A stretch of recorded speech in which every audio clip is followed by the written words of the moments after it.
जय शिवराय मित्रांनो माझं नाव अभिषेक क्षीरसागर. मित्रांनो, आज तुम्हाला मी अशी गोष्ट सांगणार आहे की तुम्ही त्या गोष्टीवर बऱ्याच वेळा विचार केला असेल, पण तुम्हाला त्या गोष्टीचं उत्तर सापडलं नसेल. तर मित्रांनो, मी तुम्हाला आज त्याच गोष्टीचं उत्तर देणार आहे. तर कसं झालं की 1818 रोजी म्हणजे 1 जानेवारी 1818 रोजी पेशवे आणि इंग्रजांचं युद्ध झालं. आणि असं झालं की पेशवे त्या युद्धामध्ये हरले आणि तेव्हा असं झालं की म्हणजे पेशव्यांचं जे भारतावर पूर्ण कंट्रोल होतं. 1 जानेवारी 1818 रोजी पेशवे आणि इंग्रज यांच्यामध्ये पुण्याजवळ मोठं युद्ध झालं आणि त्या युद्धामध्ये पेशव्यांचा पराभव झाला आणि संपूर्ण भारत देश हा इंग्रजांच्या आधिपत्याखाली आला. तर मित्रांनो, मग झालं असं की मग काही वर्ष आपले जे लोक आहेत त्यांनी तो हा जे म्हणजे इंग्रजांचं जे आधिपत्य आहे ते सहन केलं. 1857चा उठाव झाला. त्या उठावामध्ये परत जे आपले जे क्रांतिकारक लोक आहेत, जे भारतीय लोक आहेत, त्यांचा पराभव झाला. आणि त्यानंतर असं झालं की 2 विचारधारा तयार झाल्या भारतामध्ये, एक जहाल आणि एक मवाळ.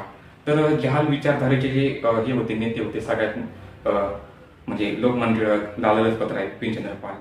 तर या लाल बाल पालमधील बाळ गंगाधर टिळक म्हणजे आपले लोकमान्य टिळक हे पुण्यात राहून हे जहाल जे गट आहे क्रांतिकारी लोकांचा, त्या जहाल गटाचं हे नेतृत्व करत होते.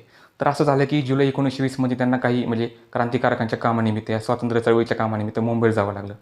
मुंबईला गेल्यानंतर असं झालं की ते सरदार गेस्ट हाऊस नावाच्या एका जागी त्यांनी हे केलं, वास्तव्य केलं. आणि तिकडे असं झालं की त्यांना एक तीव्र निमोनिया झाला. निमोनिया झाल्यावर लगेच जे त्यांचे क्रांतिकारी सहकारी आहेत त्यांनी काय केलं, त्यांना डॉक्टरांच्या देखरेखीखाली ठेवलं. तिकडे त्यांनी थोडक्यात एक ॲडमिट केलं त्यांना तिकडं. आणि असं झालं की 1 ऑगस्ट 1920 रोजी त्यांचं रात्री 1:40 त्यांचं निधन झालं.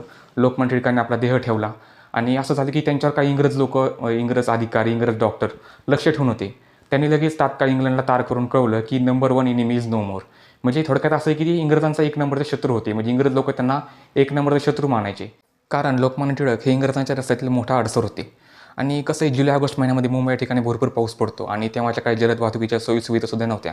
त्यामुळे असं झालं की जे लोकमान्य टिळकांचे जे सहकारी आहेत, जे क्रांतिकारी आहेत, त्यांनी काय केलं की त्यांचं जे पार्थिव आहे ते मुंबईलाच ठेवण्याचा निर्णय घेतला. आणि असं झालं की टिळक गेल्याची बातमी पसरल्यानंतर जे सरदार गृह नावाचं जे गेस्ट हाऊस आहे तिथे 5 लाख लोकांचा जनसमुदाय हळूहळू जमायला सुरुवात झाली. म्हणजे टोटल असं झालं की हळूहळू जनसमुदाय जमायला सुरुवात झाली आणि तो 5 लाखापर्यंत पोहोचला. आणि तिथले जे स्थानिक लोक आहेत त्यांचं जे लोकमान्य टिळकांवरचं जे प्रेम आहे ते प्रेम पाहून जे त्यांचे क्रांतिकारी सहकारी आहेत त्यांनी असं ठरवलं की त्यांचा अंत्यविधी मुंबईमध्येच करण्यात यावा. आणि त्यांच्या अंत्ययात्रेसाठी जहाल आणि मावा गटाचे क्रांतिकारीसुद्धा जमले. आणि जेव्हा त्यांची अंत्ययात्रा निघाली तेव्हा महात्मा गांधी आणि पंडित जवाहरलाल नेहरू यांनीसुद्धा लोकमान्य टिळकांच्या पार्थिवाला खांदा दिला. अशा या टिळक नावाच्या सूर्याने 1 ऑगस्ट 1920 रोजी या जगाचा निरोप घेतला. लोकमान्य टिळक यांच्या पुण्यतिथीनिमित्त त्यांच्या पवित्र स्मृतीस विनम्र अभिवादन. तर मित्रांनो, हा व्हिडिओ मी कालच खरं पोस्ट करणार होतो, पण असं झालं की माझे जे कामाचे ठिकाण आहे त्या ठिकाणी असं म्हणजे मला एक जास्त वेळ थांबावं लागलं. त्यामुळे जे व्हिडिओ आहे त्या व्हिडिओचं जे शूट आहे, एडिटिंग आहे, पूर्ण होऊ शकलं नाही. त्यामुळे मित्रांनो, मी हा व्हिडिओ आज पोस्ट करतोय, त्याबद्दल क्षमस्व.